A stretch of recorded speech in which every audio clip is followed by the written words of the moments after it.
Irmãos, nós queremos concluir essa série de mensagens que eu trouxe na parábola do filho pródigo, no capítulo 15 de Lucas. Nós estivemos pensando sobre essa parábola que Jesus contou e nos dá margem para nós caminharmos em vários ensinos, né, em vários aprendizados. E nós vimos aqui alguns momentos difíceis causados pelo desejo de um filho que olhou para o mundo e ele sentiu vontade de aproveitar o mundo. Isso é algo que é muito natural nas famílias, porque nossos filhos a gente educa, a gente dá toda a educação, mostra os caminhos, mas a decisão, em última instância, é sempre do filho. E muitas vezes, nossos filhos, eles se desviam do caminho do Senhor. Eles se encantam com o mundo, com as coisas que são oferecidas e ofertadas pelo mundo, porque trazem prazer. Existe um fetiche da felicidade nessa questão, que é você achar que é feliz fazendo aquilo que você quer fazer, que você deseja fazer. A vontade de buscar a alegria dos prazeres que o mundo oferece. E foi exatamente isso, queridos, que aconteceu aqui nessa história que Jesus conta. Porque era uma família bem estruturada, economicamente bem situada, né, bem equilibrada. E de repente um dos filhos daquela família, do casal, olhou para os encantos do mundo e sentiu o desejo de ir para o mundo. Ele então deixa a família, ele recebe o seu dinheiro, o pai entrega a parte da herança, porque ali é o desejo. Eu disse, em última instância, é a decisão do filho. Então, se naquele momento o filho disse assim: eu quero para mim, pai, eu quero isso aqui, pai, bem, se é isso que você quer, deixa eu ir. E ele deixa o lar, ele deixa a família, e ele vai então aproveitar aquilo que ele entendeu que era o melhor para ele. O que ele entendeu que era melhor para ele? Viver na farra, desperdiçando o dinheiro que ele tinha, esbanjando o dinheiro que ele tinha, em bebida com os amigos, prostitutas, e assim ele gastou toda a herança. E pense, irmãos, que deve ter sido um longo tempo, porque a herança não era pequena, era uma família rica, tinha propriedades, tinha gado, tinha tudo. Então ele esbanjou todo o dinheiro que ele tinha, e chegou um momento na vida dele que ele olhou, não tinha mais nada. Ele procurou as pessoas que viviam ao seu redor, ajudando ele a gastar aquilo que ele tinha, que ele pensava que eram seus amigos, porque as pessoas gostam muitas vezes de se aproveitar daqueles que têm, para também usufruir daquilo que não tem. E ele então, quando procurou aquelas pessoas que ele pensava que eram seus amigos, para ajudá-lo naquele momento de dificuldade que ele estava, veio a seca, veio a fome, não tinha mais dinheiro, não tinha o que comer. Seus amigos viraram as costas para ele, até que achou uma pessoa que, apesar de saber quem ele era, apesar de saber da sua situação financeira e econômica, ele simplesmente disse assim: olha, eu tenho ali um lugarzinho para você cuidar de porcos, você quer? O cara foi e aceitou, porque não tinha mais nada na vida dele para fazer, a não ser cuidar de porcos. E chegou numa situação que aquilo que ele comia não era suficiente para satisfazer a sua fome. Ele queria comer, para saciar a sua fome, ele queria comer a comida dos porcos. Mas nem isso ele teve direito, porque não deixaram ele pegasse ali uma parte da comida dos porcos para comer. Foi impedido. Diante dessa situação, ele volta para casa. O pai faz uma festa de alegria pelo retorno, acolhe o filho, coloca ele de novo como filho, status de filho, e faz uma festa. Mas ele tinha um irmão que era mais velho do que ele, que tinha ficado em casa, tinha cuidado das coisas do pai e não gostou, e brigou com o pai, brigou com o irmão.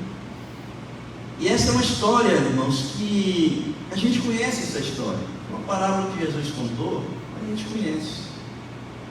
Se não é de dentro da nossa casa, é de alguém que a gente conhece, de um amigo, um conhecido.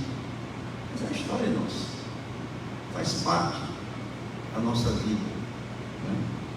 Faz parte. E por causa de uma decisão impensada daquele jovem, ele trouxe tristeza, ele trouxe dor, ele trouxe amargura. Eu imagino que aquela família sofreu com a saída daquele jovem de casa. Nós falamos aqui em 3 momentos que a gente olha para a história e consegue perceber que o sofrimento dos pais, que foi o primeiro momento a dor do abandono. Nós falamos aqui sobre a dor do abandono, porque o filho foi embora, abandonou a casa. Imagine, né, uma pessoa querida que chega para você e diz assim: olha, eu vou embora, você fica aí que eu vou embora. Ou então, muitas histórias que eu conheço, de pessoas dizem: olha, eu vou ali na esquina comprar o pão e já volto, não volta mais nunca para casa. Eu conheço várias histórias sobre isso. A dor do abandono. Depois nós falamos sobre a dor da espera, porque aqueles pais, apesar do filho ter saído, nunca perderam a esperança de que um dia ele voltasse de novo para o lar. E aí vem a dor, a espera. Irmãos, quando a gente espera, o tempo parece mais longo do que a gente conta no relógio. O tempo passa devagar. A gente imagina o sofrimento daqueles pais, o tempo que eles ficaram esperando. Como eu disse assim, deve ter sido um longo tempo. Deve ter sido um longo tempo. Depois ele volta para casa, o pai faz aquela festa de alegria, ele retorna. Não retorna da forma como saiu, mas retorna como pobre, maltrapilho, faminto, miserável. E ali o pai recebe, faz aquela festa, mas o filho mais velho não entende aquilo que o pai estava fazendo. E ali uma nova dor, um novo sofrimento, que foi a incompreensão. Quantos de nós já passou por momentos como esse, né, queridos? De estarmos fazendo as coisas até com alegria, fazendo as coisas com prazer, às vezes ajudando as pessoas, servindo as pessoas, mas sempre tem alguém que vai criticar, falar, porque às vezes não compreende, não entende aquilo que nós estamos fazendo, nem por que nós estamos fazendo. Agora, a gente olha para essa história e a gente percebe que tanto a família sofreu, mas aquele que tomou uma decisão impensada, que olhou simplesmente para dentro de si, para o seu prazer, ele quis, em determinado momento, voltar para casa, e ele começa a pensar na sua vida. E quando ele começa a pensar na sua vida, irmãos, ele sente uma coisa que nós chamamos que é a dor do arrependimento. A dor do arrependimento. Olha, irmãos, não algumas pessoas pensam que é fácil se arrepender. É tão difícil se arrepender quanto é difícil perdoar. é a mesma coisa. Eu entendo que é a mesma dificuldade, porque bate no orgulho, bate naquilo que é mais íntimo da gente, vai lá no fundo do nosso coração, da nossa alma, mesmo muitas vezes a gente tendo a consciência de que aquilo que nós fizemos foi errado, mas o nosso orgulho às vezes é tão forte que não permite que a gente reconheça, ou que se arrependa, ou que demonstre arrependimento daquilo que nós fizemos. Mas aqui a gente tem algo que é positivo. Por que é positivo? Irmãos, porque aquele jovem, ele olha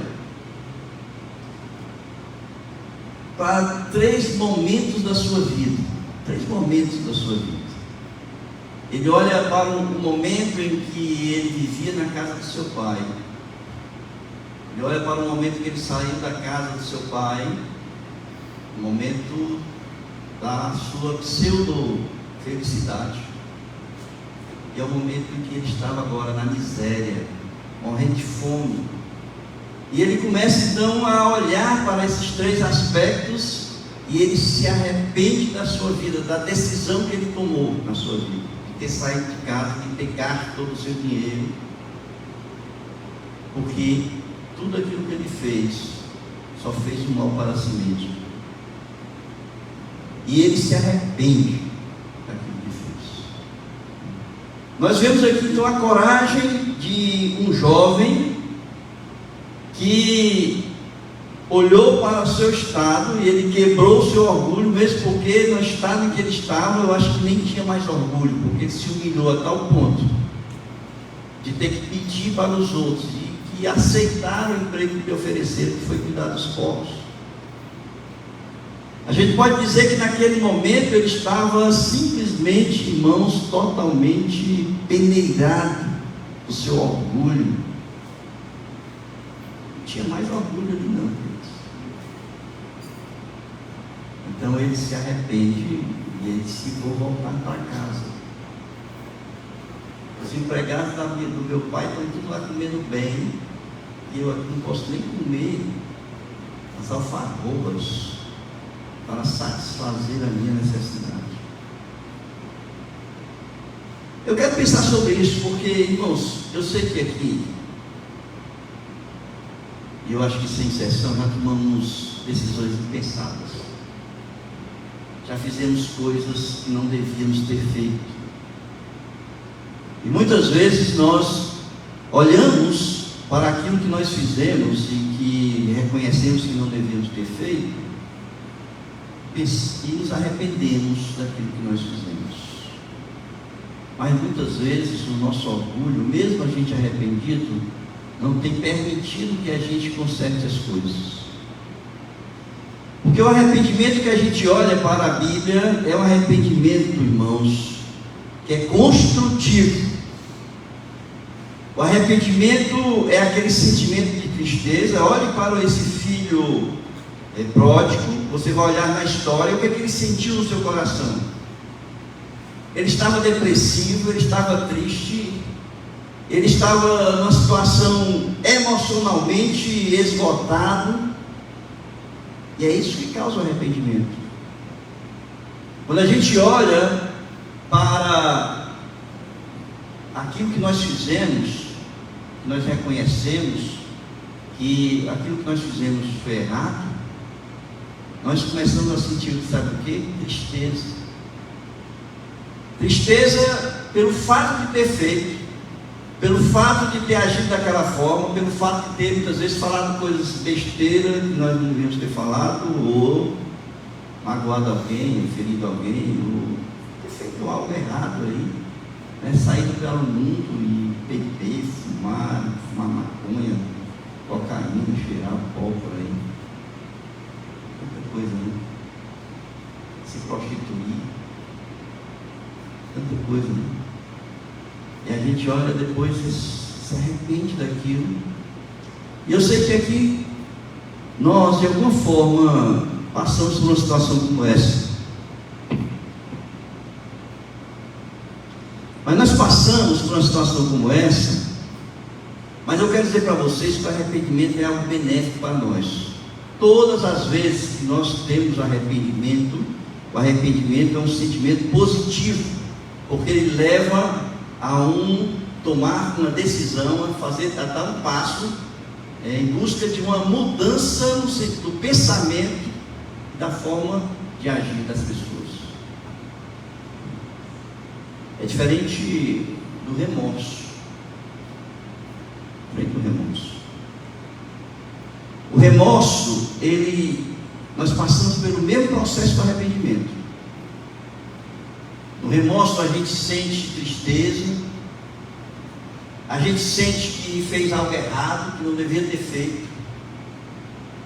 Mas o remorso, ele traz para nós, não um sentimento de querer mudar aquela situação, mas ele traz um sentimento de culpa.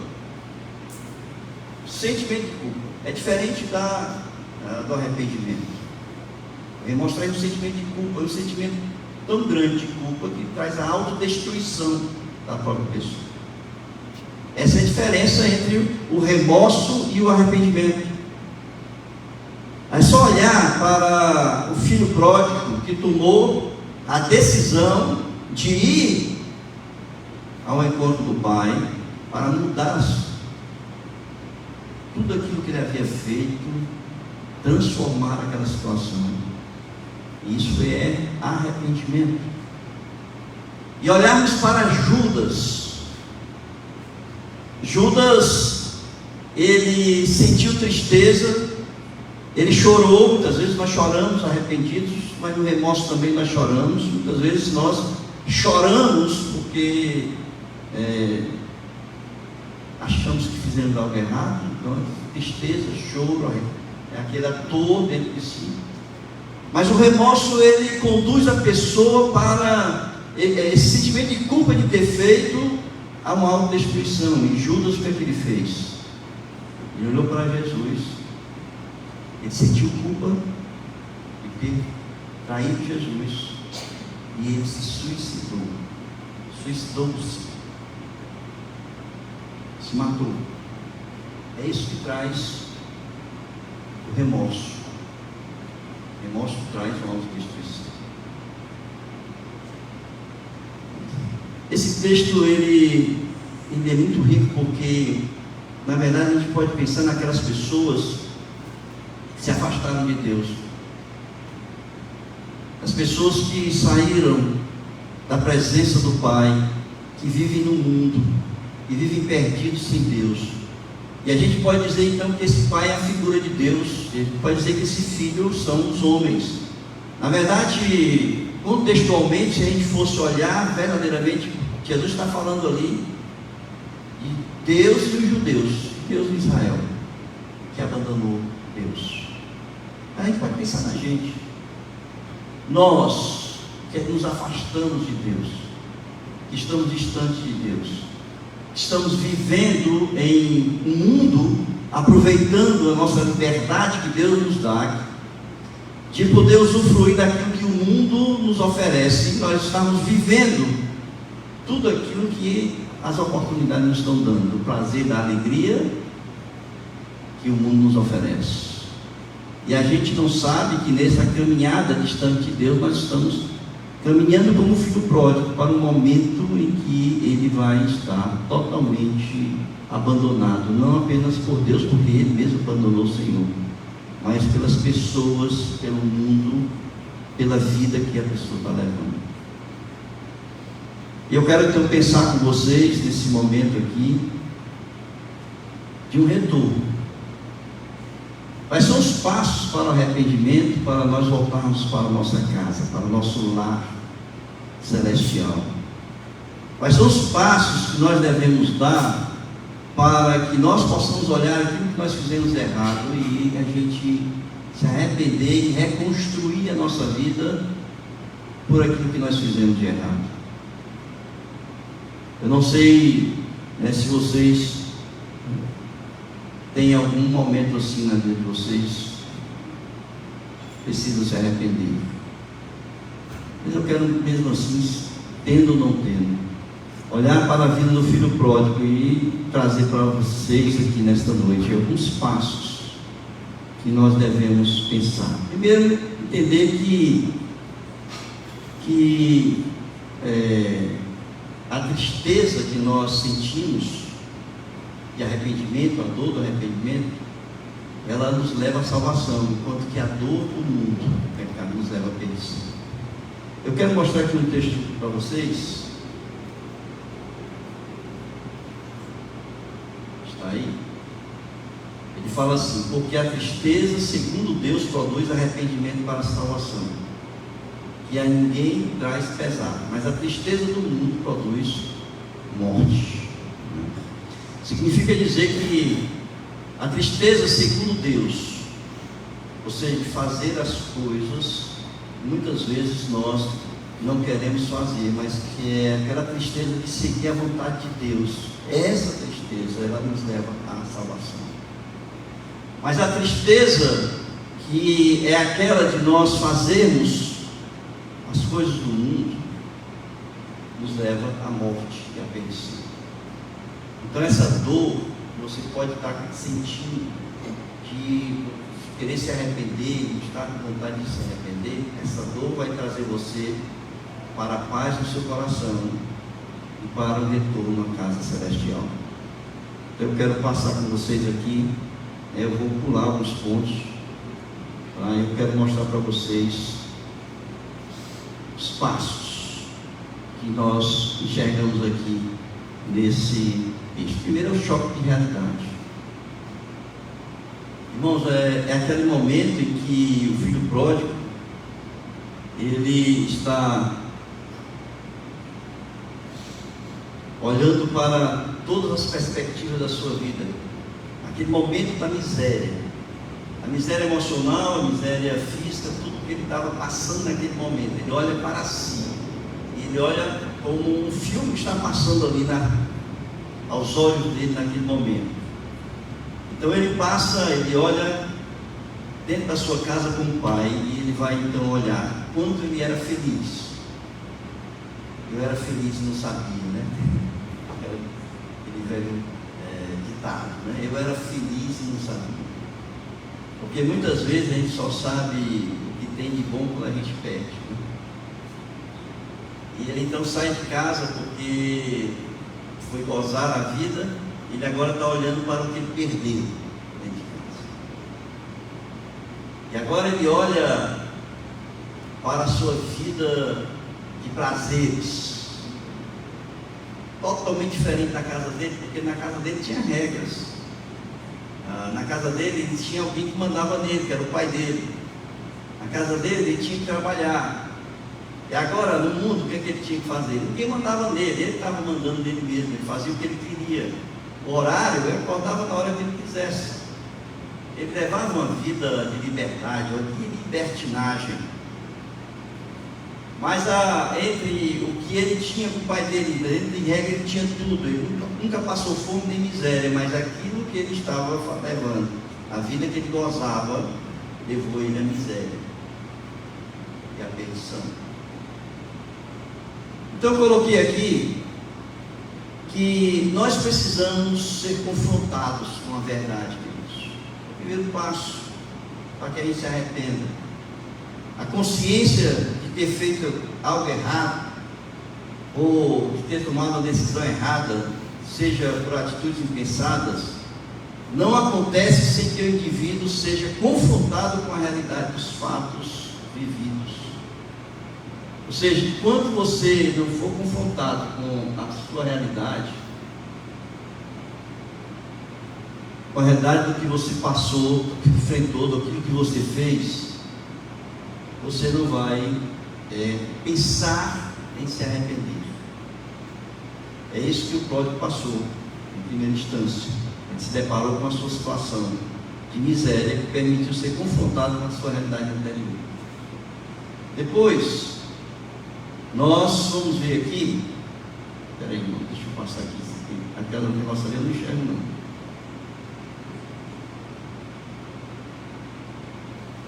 Olha, que existem algumas situações que podem levar as pessoas ao arrependimento, e eu quero que vocês prestem atenção nesses passos. Primeiro, é quando nós somos confrontados com alguém com autoridade para nos exortar. De repente nós estamos ali, fizemos algo errado, alguma pessoa sabe daquilo que você fez, tomou conhecimento, chega para você e lhe exorta: olha, o que você fez foi errado. Você precisa se arrepender daquilo que você fez, pedir perdão pelo que você fez, ou corrigir aquilo que você fez. Agora, o que eu coloquei aí é que nós precisamos ser confrontados por alguém que tenha autoridade. Eu não posso exortar alguém na palavra de Deus se eu não tenho autoridade para exortar essa pessoa. Como é que eu posso dizer que uma pessoa vive sem Cristo, vive uma vida de pecado, afastado de Deus, se a minha vida ela está também, da mesma forma? Ninguém pode corrigir ninguém se não tiver autoridade para corrigir. Eu não posso pregar a palavra de Deus se eu não viver essa palavra. Eu não posso ensinar a palavra de Deus se eu não viver essa palavra. Eu gosto muito de olhar para os nossos apóstolos, porque eles pregavam aquilo que viviam, todos eles. Só Paulo escreveu para que nós fôssemos imitadores dele, porque ele era imitador de Cristo. A coragem de escrever isso. Mas se nós olharmos para todos os apóstolos, nós vamos ver que eles viviam aquilo que eles pregavam. Então, quando nós estamos no caminho errado, irmãos, quando nós estamos fazendo as coisas erradas, ou que nós agimos de uma forma impensada, é preciso muitas vezes que alguém chegue para nós e nos mostre aquilo que nós fizemos de errado. Eu olho para a vida de Davi. Davi foi um camarada que, já falei várias vezes aqui, um homem segundo o coração de Deus. Mas quando ele cometeu o adultério com Batseba, que ele mandou matar o marido de Batseba, e ele engravidou mulher, ele precisou de alguém com autoridade para exortá-lo daquilo que ele estava fazendo, daquilo que ele tinha feito, porque até aquele momento ele não tinha se arrependido do seu pecado. Mas ali chegou o profeta, que apontou o dedo para ele e disse assim: olha, o que você fez foi errado. E aí caiu a ficha. Então, quando eu vou exortar alguém e dizer assim: olha, você está no caminho do pecado, e o seu fim é o inferno, o seu fim é a sua desgraça, eu tenho que fazer isso, mas eu tenho que cuidar primeiro da minha vida, antes de apontar o dedo para alguém. Quando somos confrontados por alguém com autoridade para nos exortar, depois,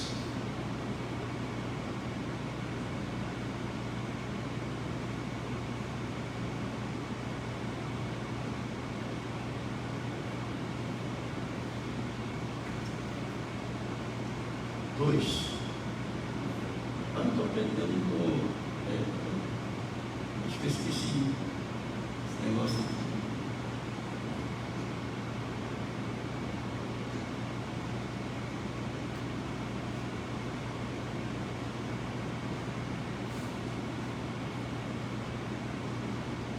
Quando os fatos falam mais alto do que a vontade de permanecer no erro. No caso do filho pródigo, Quando os fatos, ele olhou para os fatos, Ele olhou para a sua casa, olhou para a sua vida anterior, olhou para a sua vida atual, e os fatos falaram mais alto, a vida dele, tá certo? Então ali naquele momento a gente toma consciência que o que nós fizemos foi errado. Já pensou? Tudo que ele fez, e agora ele estava na miséria, ele olhou para aquilo ali e disse assim: puxa, tudo que eu fiz realmente me trouxe a essa situação, e aí ele se arrependeu daquilo que ele havia feito. Depois, pelo exemplo das pessoas, você olha para as pessoas que andam de forma certinha, correta, pessoas íntegras, pessoas que a gente olha assim: puxa vida, esse camarada é um camarada que só faz as coisas certas, é um camarada todo certinho, pessoa íntegra, uma pessoa honesta, A gente olha e olha para a nossa vida e diz assim: eu sou um cara totalmente errado. Eu gostaria de ser como essa pessoa, eu gostaria de conquistar o que essa pessoa conquista, e eu preciso então mudar a minha vida, eu me arrependo. O apóstolo Paulo era um perseguidor de cristãos. O apóstolo Paulo era um camarada que prendia as pessoas, que levava as pessoas à morte, os cristãos, porque depois eles eram lançados ali aos leões. E ele passou pelo processo de arrependimento e de perdão. E quando nós olhamos para o exemplo de Paulo, nós podemos dizer assim: olha, eu posso chegar a ser uma pessoa como Paulo foi. O exemplo dele. Eu sou uma pessoa errada, mas eu preciso do perdão do Senhor e ser restaurado. A minha vida precisa ser restaurada. Eu preciso do Senhor.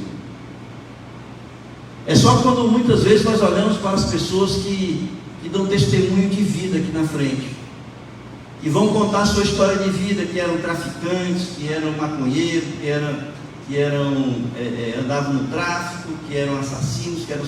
Quantas e quantas pessoas já contaram, irmãos, já contaram a sua história de vida, e que de repente, nesse processo, eles tiveram um encontro com Jesus, e ao ter esse encontro com Jesus, o que é que aconteceu? O impacto dali, ele se arrepende, e pela fé ali em Cristo Jesus, ele recebe Jesus, e ali ele é restaurado, e o passado dele ficou para trás, né? Então, quando nós olhamos a vida dessas pessoas, são exemplos para nós. Nós podemos então dizer assim: então eu preciso também me arrepender da minha vida para ser restaurado. Eu preciso ter consciência, olhando para a vida dessas pessoas, que eu preciso mudar de vida. E muitas vezes acontece por questões de circunstâncias irreversíveis da vida. É só você olhar, né, para o ladrão na cruz. Aquele momento na cruz ali foi um momento irreversível. Por quê? Porque ele ia morrer na cruz. Jesus foi crucificado entre dois ladrões. Um ladrão que estava ao lado de Jesus, se arrependeu ali com Jesus. E Jesus disse que ele estaria no paraíso com ele, porque se arrependeu. Era um momento irreversível. Agora pense numa pessoa que está com uma doença terminal. A pessoa que está com uma doença terminal não tem mais jeito.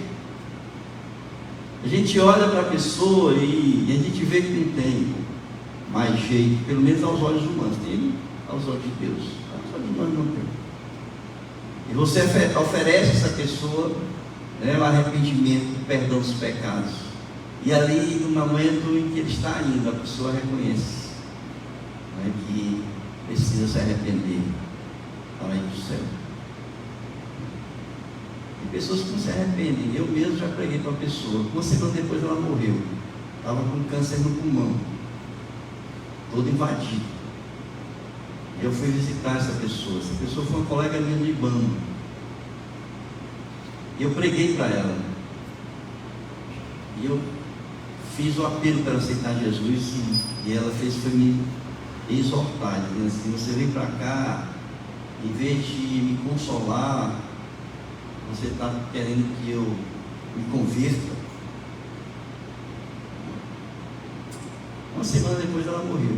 Ela teve a oportunidade ali de se arrepender, de entregar sua vida para Jesus. Mas muitas vezes, circunstâncias irreversíveis da vida, é um choque de realidade, porque você sabe que sua vida está acabando, e tudo que você viveu culminou naquele momento ali do fim. E aí, quando você tem esse choque de realidade, você se arrepende da sua vida. Agora, é necessário, irmãos, que os homens sejam confrontados com o seu pecado, né? Ser convencidos do pecado. E isso não é uma ação nossa, é uma ação, claro, do Espírito Santo de Deus, mas cabe a nós falar, né, do Evangelho para essas pessoas, para se arrependerem, tá? Jesus diz o seguinte: digo-vos que assim haverá maior júbilo no céu por um pecador que se arrepende do que por 99 justos que não necessitam de arrependimento. Eu olho para esse texto aqui e eu entendo, irmãos, quanto Jesus está dando importância há uma pessoa que se arrepende dos seus pecados.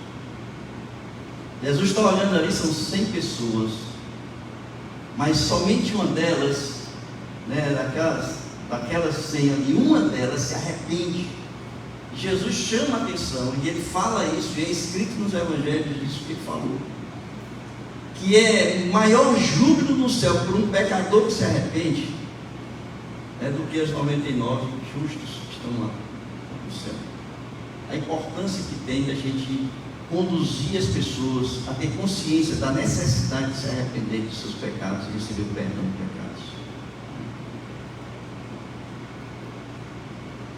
Um outro aspecto que eu olho aqui para esse texto, e eu quero trazer para os irmãos, é que quando nós somos confrontados com a verdade, seja por essas diversas formas que eu falei aqui, nós precisamos levar que as pessoas reflitam sobre a realidade da vida delas. Foi o que aconteceu com o filho pródigo. O filho pródigo, ele olhou para a sua realidade de vida e ele começou então a refletir sobre aquilo. Reflexão significa o quê? Razão. Significa pensar. Significa refletir sobre as circunstâncias e os fatos que estão acontecendo ali. Tá? Então nós precisamos refletir, ter um momento de reflexão, para que não fique apenas naquele estágio de dor, de remorso. Às vezes a gente pensa assim, puxa vida, eu não devia ter feito aquilo. Tenho tristeza, tenho choro, fico triste, às vezes quero dar um passo, mas não vou. Então, para que a gente dê esse passo, a gente precisa refletir. O que o filho pródigo fez? Ele refletiu. Ele começou a pensar. Aqui diz o texto: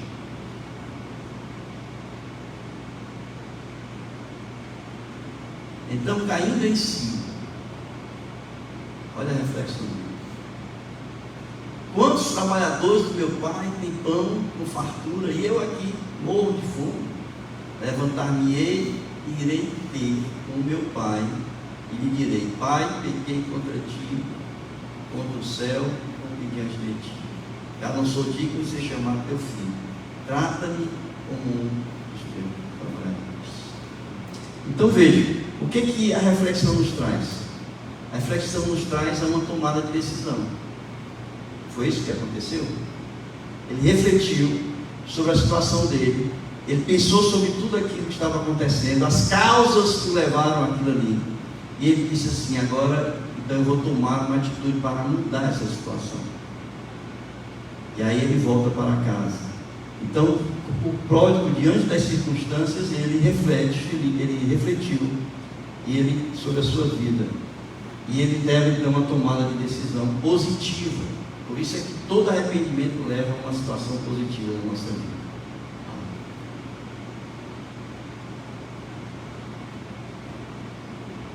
A pessoa precisa gerar uma reflexão acerca de quê? Quando nós estamos querendo nos arrepender. Primeiro o seguinte: qual é a causa da sua dor? Qual é a causa da sua tristeza? Por que você está sentindo tristeza por aquilo que você fez? Qual foi o ato que você praticou que está trazendo dor e tristeza no seu coração? Então você vai dizer assim: não, é porque eu falei uma coisa para aquela pessoa que eu não devia ter falado. Eu magoei aquela pessoa. E eu quero mudar. Porque eu sei que aquela pessoa está magoada comigo, ela não quer nem falar comigo.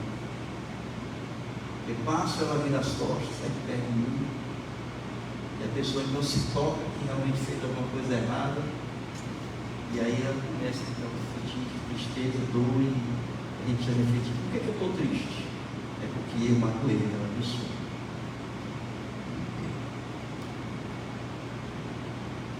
Depois, o que eu devo fazer para que isso não aconteça novamente? Aqui o filho pródigo disse o seguinte: eu estou triste porque eu saí da casa do meu pai e gastei o dinheiro todinho que ele me deu. E estou passando fome. Agora, o que eu devo fazer para que eu não faça isso de novo? Eu vou me arrepender, vou pedir perdão ao meu pai e vou voltar para a casa dele, porque eu sei que lá eu não vou passar fome. Lá eu tenho casa, comida e roupa lavada. Para que eu quero mais do que isso, né? Ainda tem um novilho cevado para fazer o churrasco. Então o que é que eu devo fazer? O filho pode dizer assim: eu vou me levantar, vou para a casa do meu pai e vou dizer para ele: olha pai, o que eu fiz foi errado, eu não sou digno de ser chamado teu filho, mas me coloca aqui de volta, tem que ser para ser teu empregado de novo. Ele tomou uma decisão que era voltar para casa para nunca mais ele fazer a besteira que ele fez.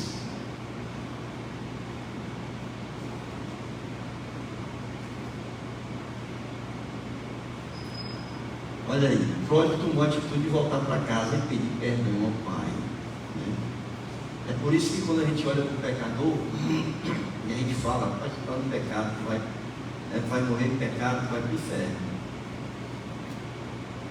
Aí ele olha assim, né, ele começa a pensar, e a gente precisa dar um tempo, muitas vezes, para a pessoa pensar sobre a sua vida, sobre se realmente está arrependida, né, de viver pecando, se quer voltar para a casa do Pai Celestial. É preciso tempo para refletir. Às vezes a gente quer que a pessoa tome uma decisão ali na hora. E às vezes, irmãos, é o pior momento. A pessoa está ali, como o filho pródigo, naquela coisa quente. Ele precisa ter um tempo para refletir. A gente precisa dar um tempo para as pessoas pensarem: realmente a minha vida distante de Deus é uma vida muito ruim. E aí, depois do tempo, né, a gente precisa, para que ele possa então buscar a salvação e o perdão de Deus, a gente depois volta ao assunto. E aí, eu quero finalizar, irmãos, olhando para o texto, é que a atitude de arrependimento leva a uma mudança de vida. Por isso que arrependimento é positivo. Todo arrependimento leva a uma mudança de vida. O remorso leva à destruição da vida. O arrependimento leva a uma mudança. É construtivo. Todo arrependimento é construtivo. E aí eu coloquei: o verdadeiro arrependimento é acompanhado da alteração do comportamento, a fim de que aquele equívoco ou aquela sequência de maus hábitos ou de atitudes ruins não se repita. Porque o que é arrependimento? Arrependimento é uma mudança de pensamento. Você era um pecador, você pensava em viver no pecado, e agora você volta para pensar em viver debaixo da vontade de Deus. Arrependimento é uma mudança de pensamento. Então a gente não volta a fazer porque a gente mudou, não faz mais parte da minha vida, né, do meu ser, da forma de pensar, de querer dizer. Muda totalmente. Eu trouxe aqui alguns exemplos, eu não sei se eu tenho tempo ainda para falar de cada exemplo, mas eu trouxe alguns exemplos de personagens bíblicos que são importantes, que a gente olhe e perceba quanto é construtivo o arrependimento de vida. Por exemplo, o apóstolo Paulo, o apóstolo Pedro, né? O apóstolo Pedro, depois que negou Jesus, ele se arrependeu, ele saiu chorando. Veja a tristeza e o choro, né? Ele saiu chorando dali, né? Ele se arrependeu e ele então passou a ser esse grande apóstolo missionário. O apóstolo Paulo se arrependeu e se tornou um dos maiores missionários da história do cristianismo. Maria Madalena, que a gente conhece, depois foi uma seguidora de Jesus. Nós temos Zaqueu, aquele que estava ali, né, cobrando impostos, era um cobrador de impostos, era o chefe dos cobradores de impostos, ele roubava todo mundo. E depois que ele se arrependeu e disse assim: olha, tudo que eu roubei eu vou devolver em dobro para esse pessoal, tudo que eu roubei. Imagina a fortuna que esse cara acumulou, né? Porque se devolver em dobro, né, tudo aquilo que ele fez, 4 vezes mais, né? Esse texto, 4 vezes mais aquilo que ele comeu das pessoas. O gadareno, né? Quem olha para a vida do gadareno, o gadareno vivia nu, acorrentado, se batendo nas pedras, nas rochas, todo ferido. Então, o encontro com Jesus, irmãos, todo vestidinho, bonitinho, mais bonito que eu, penteado, cheiroso, arrependido, querendo pregar o evangelho. Disse: eu vou contigo. Ele: não, você não vai comigo, você vai ficar aí para pregar o evangelho aí na sua região.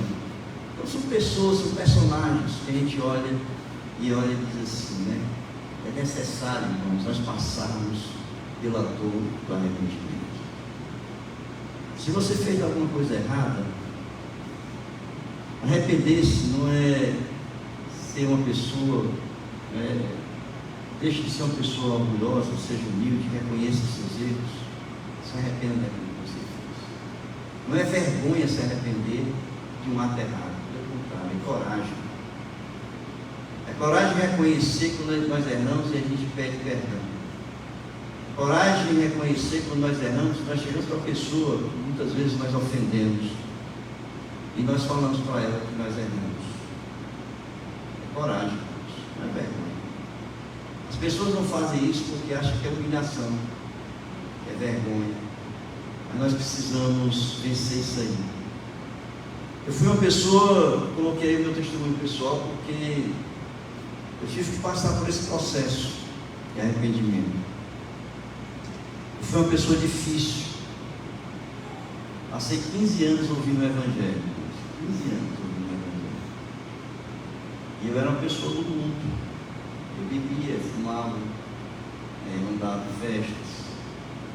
Eu era uma pessoa do mundo. Mas chegou um dia em que eu li a palavra, eu fui confrontado com a verdade. Eu li a Bíblia toda, de Gênesis a Apocalipse. Eu fiz um curso de especialização em Brasília, e a Bíblia me deu um presente de uma Bíblia. Das várias que ela me deu, mas essa ela comprou, nova me deu, eu levei para Brasília. Em 4 meses eu li a Bíblia toda. Fiz um curso de especialização em Brasília, e em 4 meses, o tempo que eu fiquei lá, eu li a Bíblia todinha. Gênesis e Apocalipse. Quando eu voltei, no final de novembro, eu coloquei no meu coração, essa vida que eu tinha não é mais a vida que eu quero. Eu fui confrontado com a verdade, de uma nova perspectiva, de uma esperança diferente. E eu coloquei no meu coração entregar minha vida a Jesus, no dia 5 de dezembro de 1993. Dia do meu aniversário, está pertinho, pessoal. Estou escolhendo meu presente. Pode ser uma Ferrari. Entendeu? No dia 5 de dezembro de 1993, o pastor estava na primeira igreja. A primeira igreja estava sem pastor. E eu me arrumei todinho, era dia do meu aniversário, e eu coloquei no meu coração, hoje eu entrego minha vida a Jesus. Independente de quem estivesse lá pregando a mensagem, porque Deus já havia falado no meu coração, eu li a Bíblia toda. E eu fui para a igreja. Eu, a Enigma, o irmão dela, o pastor Moraes, não sei se a minha sogra estava também, Caué, uma peça, e a gente ia a família toda lá. Luiz Eduardo, e foi pregar nesse dia foi o pastor Armando Cristo.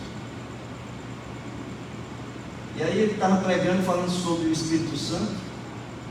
No final ele fez o apelo. Eu me levantei para confirmar a decisão que eu tinha feito no meu coração em pé. E aí ninguém me chamou lá na frente para orar comigo. Quando eu saí da igreja, eu reclamei com ele.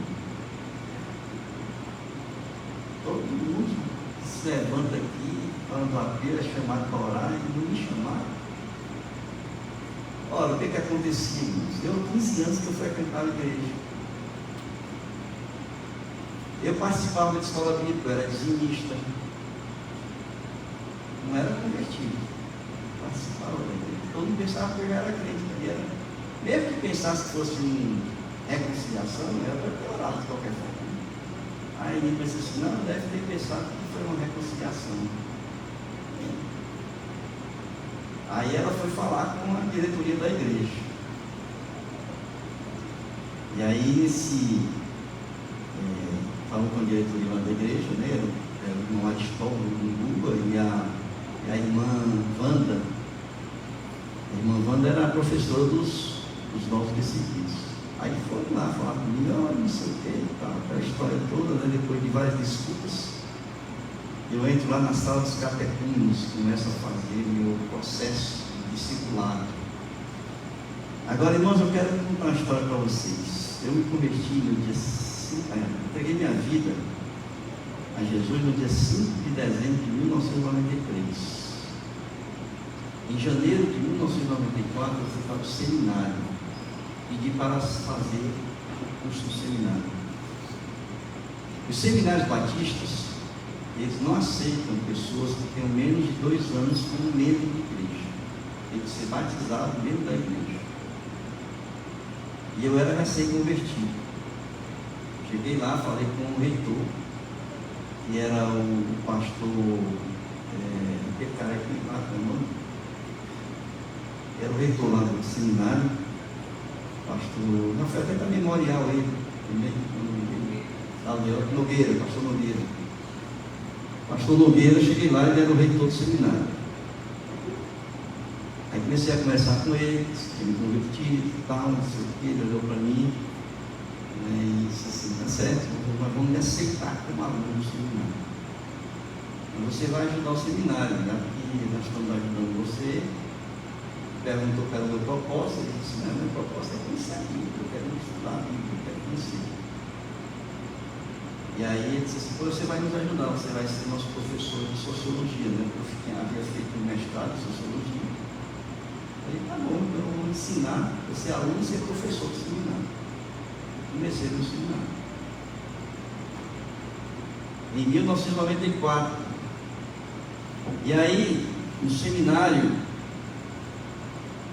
eu comecei a receber propostas de pregar nas igrejas. E a primeira proposta, logo no primeiro semestre, que eu recebi foi aqui na igreja, na IBEC, Igreja Batista do Edson Queiroz, para uma série de conferências na IBEC. Agora, irmãos, pense num camarada que recém-convertido, tinha acabado de entrar no seminário, chamar para pregar uma série de conferências, sexta-noite,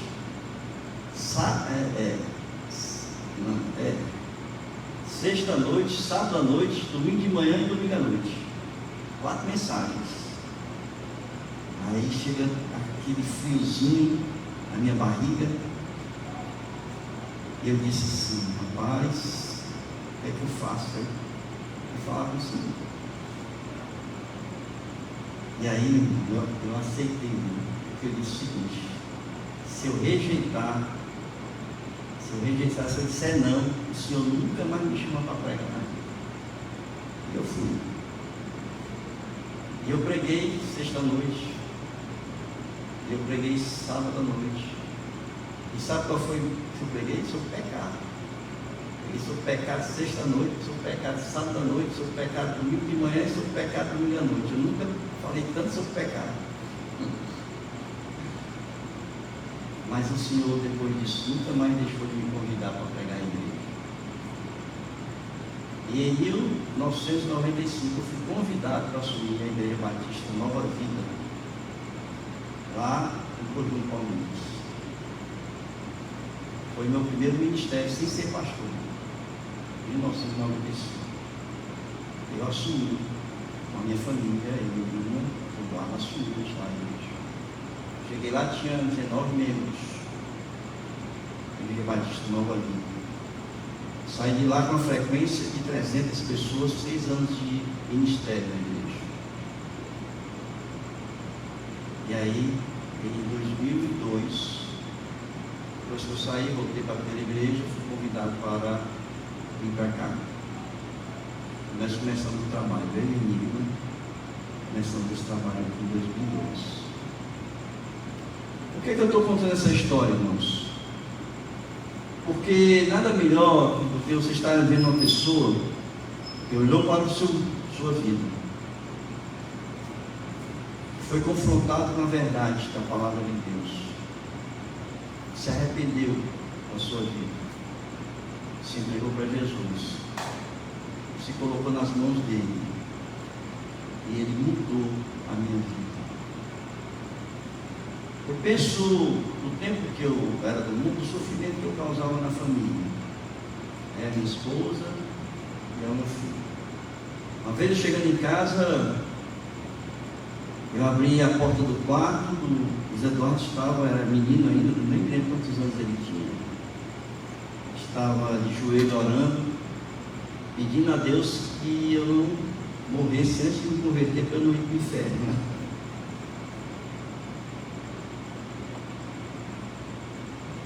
Então eu penso no sofrimento que a gente causa para a família quando a gente vive errado. Quando a gente vive num mundo que a gente causa de dor e sofrimento. Isso olhei para esse pai, não me identifiquei com esse pai. Mas passei também pelo filho, pela dor, pelo arrependimento. Porque, irmãos, olha, a gente largar o mundo é difícil, não é fácil não. É preciso realmente a gente ser confrontado com a verdade, a gente ter consciência do erro e se arrepender daquilo que faz. Então eu passei por todos esses processos e Deus honrou, porque Ele me usou e me usa para que pessoas, se conduzir um rebanho e também conduzir pessoas a Cristo. Eu quero dizer para vocês, irmãos, é que não tenham vergonha da vida de vocês, daquilo que você faz. Tenham vergonha de não se arrepender, mas se arrepender, não tenho vergonha. Vá, se você fez mal a alguém, vá, se arrependa dessa pergunta. Se você fez mal a si mesmo, se arrependa dessa pergunta. Se você faz mal a si mesmo porque está fora dos caminhos de Deus, se arrependa, receba o perdão de Deus e a salvação de Cristo Jesus.